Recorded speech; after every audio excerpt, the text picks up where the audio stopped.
السلام علیکم ورحمۃ اللہ وبرکاتہ۔ محترم دینی بھائیوں اور بہنوں اور عزیز طالبات،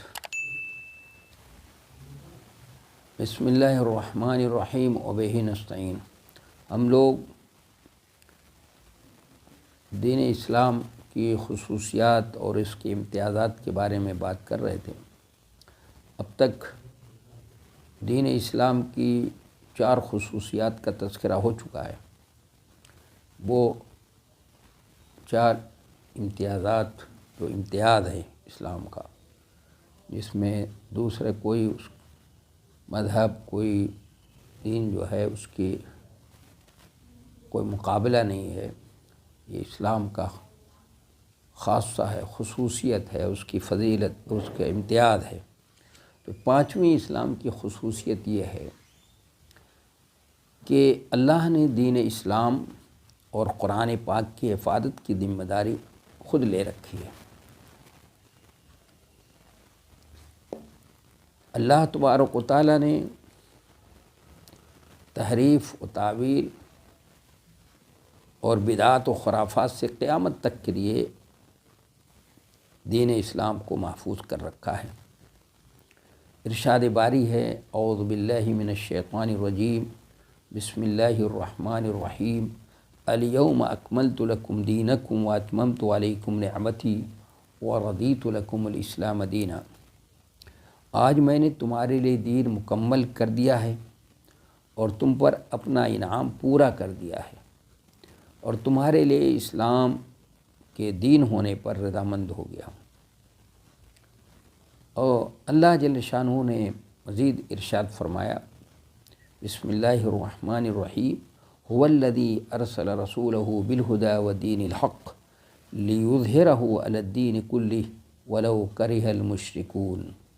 وہی ہے جس نے اپنے رسول کو ہدایت اور سچا دین دے کر بھیجا تاکہ اسے اور تمام مذاہب پر غالب کر دے، اگرچہ مشرکین کو ناگوار لگے۔ نیز اللہ تبارک و تعالیٰ نے فرمایا، بسم اللہ الرحمن الرحیم، انا نحن نزلنا الذکر وانا لہ لحافظون۔ بڑے شاہانہ انداز میں، بلکہ شہنشاہانہ انداز میں اللہ تعالیٰ فرماتا ہے کہ ہم نے اس قرآن کو نازل کیا ہے اور ہم ہی اس کے محافظ ہیں۔ اللہ نے انس و جن سب کو چیلنج کیا کہ قرآن یا اس کی طرح کوئی ایک آیت ہی پیش کر دو، چنانچہ فرمایا، بسم اللہ الرحمن الرحیم، قل لئن اجتمعت الانس والجن علی ان یأتوا بمثل هذا القرآن لا یأتون بمثلہ ولو کان بعضهم لبعض ظہیرا۔ کہہ دو اس کے مثل لانا ناممکن ہے، گو وہ آپس میں ایک دوسرے کے مددگار بھی بن جائیں۔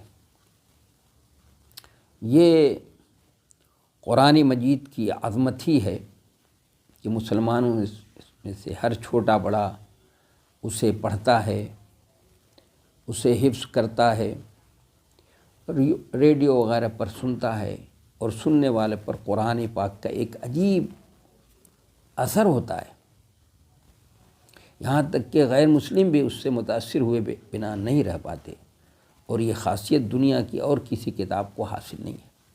اس کے لیے اگر کسی کو نظیروں کی ضرورت ہو تو وہ پڑھ لے، دیکھ لے۔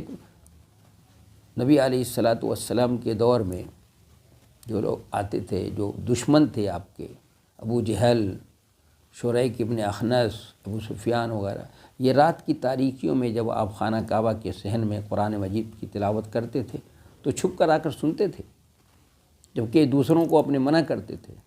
اور حضرت ابوبکر صدیق رضی اللہ تعالی عنہ جب قرآن مجید پڑھتے تھے تو یہ غیر مسلم جو ہیں، یہ کفار مکہ جمع ہو جاتے تھے ان کے گھر کے پاس، تو انہوں نے دیکھا کہ یہ تو بڑی مصیبت ہے، تو انہوں نے کہا نہیں، آپ جو ہے اپنے صحن میں پڑھیں۔ جب صحن میں بھی جمع ہونے لگے تو انہوں نے کہا نہیں، آپ اپنے گھر کے اندر پڑھیں۔ جب وہ پڑھتے تو وہاں پڑھتے تب بھی لوگ جمع ہوں، انہوں نے کہا مکے سے آپ نکل جائیں۔ یہ واقعہ مشہور واقعہ ہے۔ تو قرآن مجید سے متاثر ہو کر قرآن مجید سے غیر معمولی اس کا تاثر جو ہے، اس کے بے شمار دلائل ہیں۔ ایک دو دلیلیں ہمارے پاس نہیں ہیں، اس کے ایک دو نظیریں نہیں ہیں۔ بہت سے لوگ تو قرآن مجید سے متاثر ہو کر مسلمان ہوئے۔ یہ قرآن مجید کا تاثر ہے کہ جب وہ پڑھا جاتا ہے تو پتھر دل انسان بھی جو ہے اس کا دل بھی پسیج جاتا ہے اور اس میں رقت طاری ہو جاتی ہے۔ یہ قیامت تک رہنے والے نبی حضرت محمد صلی اللہ علیہ وسلم کا عظیم معجزہ ہے یہ قرآن مجید۔ قرآن کی بلاغت اور اللہ نے اس میں جو مختلف علوم بیان فرمائے ہیں، جو علم کا خزانہ ہے، جو جیسے انسانی علوم، ماں کے پیٹ میں انسان کی پیدائش وغیرہ، علوم فلکیات، آسمان و زمین، سورج اور چاند وغیرہ کی تخلیق کا بیان بھی قرآن مجید کا بہت بڑا معجزہ ہے۔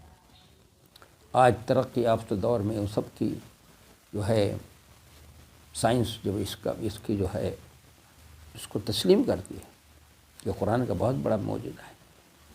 اس کے سلسلے میں دشمنان اسلام نے بھی اس کی جو ہے گواہی دی ہے۔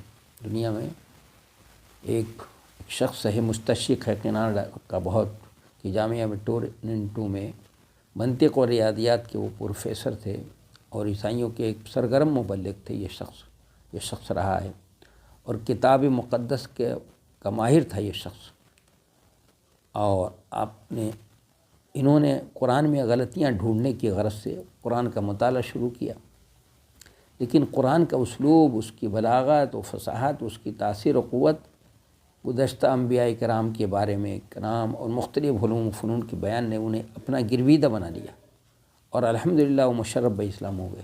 وہ کہتے ہیں، انہوں نے لکھا ہے کہ دنیا میں آپ کو کوئی مؤلف، کوئی ایسی کتاب نہیں ملے گی، نہیں ملے گا جو کوئی مؤلف ایسا نہیں ملے گا جو اپنی کسی کتاب کے بارے میں اس دعوے کی جرات کر سکے کہ اس میں کسی طرح کی غلطی نہیں ہے، جبکہ قرآن کریم کا معاملہ بالکل اس کے برعکس ہے۔ اس کتاب میں ڈھونڈنے پر بھی کسی طرح کی کوئی غلطی نہیں ملتی ہے۔ تو اسی غلطی کے ڈھونڈنے کے لیے نکلے تھے، قرآن کا مطالعہ شروع کیا انہوں نے۔ اللہ تبارک و تعالیٰ نے ان کو خود اللہ نے ہدایت نصیب کر دی اور آج اسلام کے مبلغ ہیں اور اسلام کے بہت بڑے داعی ہو گئے۔ اس لیے اسلام کی چھٹی جو خصوصیت ہے اور اس کا اسلام کا امتیاز ہے کہ رسول اللہ صلی اللہ علیہ وسلم کی شخصیت کامل اور شامل تھی۔ آپ صلی اللہ علیہ وسلم کامل اور اکمل تھے اور سارے انسانوں کے لیے آئیڈیل اور نمونہ ہے، اور نمونہ وہی ہوتا ہے، اسی کو بنایا جاتا ہے جو تاریخی اعتبار سے، اپنے کردار کے اعتبار سے، اپنی تعلیمات کے اعتبار سے، ہر اعتبار سے جو ہے جو مکمل ہو، کامل اور اکمل ہوتا ہے، اس کو جو ہے اسی کو نمونہ بنایا جاتا ہے اور وہی نمونہ بن بھی سکتا ہے۔ اس لیے جس پہلو سے بھی غور کریں گے آپ کریں گی تو معلوم ہوگا کہ نبی علیہ الصلاۃ والسلام صحیح معنوں میں آپ جو ہیں کہ آپ کی شخصیت کامل اور شامل تھی۔ اللہ نے حضرت محمد صلی اللہ علیہ وسلم کو شخصیت کا کمال عطا کیا، مکرم اور محترم بنایا اور ایسی خصوصیات اور صفات سے سرفراز کیا جو دیگر انبیاء اور رسول کو حاصل نہ تھی۔ بس آپ کی زندگی مکمل دستور حیات بن گئی۔ اسی طرح سے شریعت اسلامیہ میں بہت سے احکام و آداب آئے ہیں جو سابقہ کسی نبی اور رسول سے وارد نہیں ہیں، حتیٰ کہ یہود بھی اس بات پر حیرت زدہ ہیں۔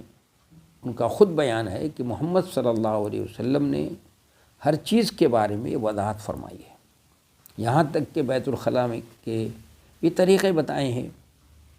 آپ جانتے ہیں، مشہور واقعہ ہے کہ ایک شخص عیسائی نے حضرت سلمان فارسی رضی اللہ تعالیٰ عنہ سے سوال کیا کہ بھئی آپ کے نبی کا معاملہ بھی بڑا عجیب و غریب ہے۔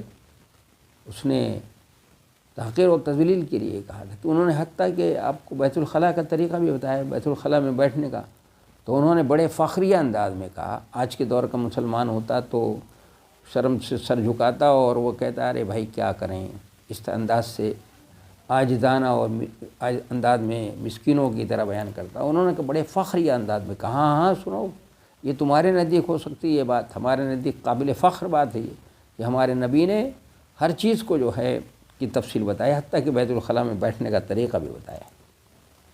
یہ وضاحت کیا، کوئی چیز چھوڑی نہیں آپ نے. اس لیے فرمایا تھا ترکتکم علی المحجۃ البیضاء لیلھا کنہارھا لا یزیغ عنھا الا حالک.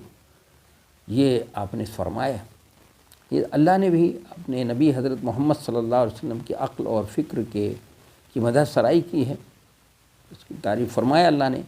بسم اللہ الرحمن کذب الفؤاد وما رأى. دل نے جھوٹ نہیں کہا جسے پیغمبر نے دیکھا. نبی صلی اللہ علیہ وسلم کی آنکھوں کا تزکیہ کرتے ہوئے فرمایا کہ ما زاغ البصر وما طغى. نہ تو نگاہ بہکی نہ حد سے بڑھی.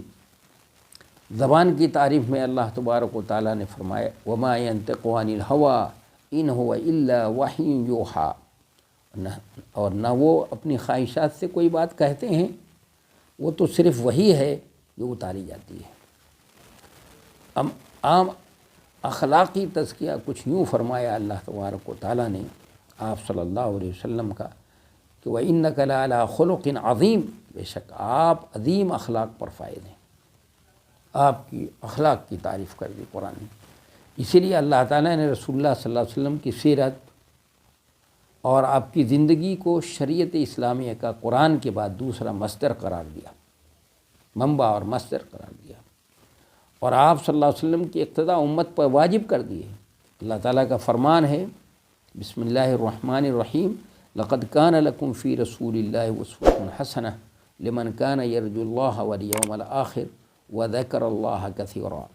لیکن تمہارے لیے رسول اللہ صلی اللہ علیہ وسلم میں عمدہ نمونہ موجود ہے ہر اس شخص کے لیے جو اللہ کی اور قیامت کے دن کی توقع رکھتا ہے اور بکثرت اللہ کو یاد کرتا ہے.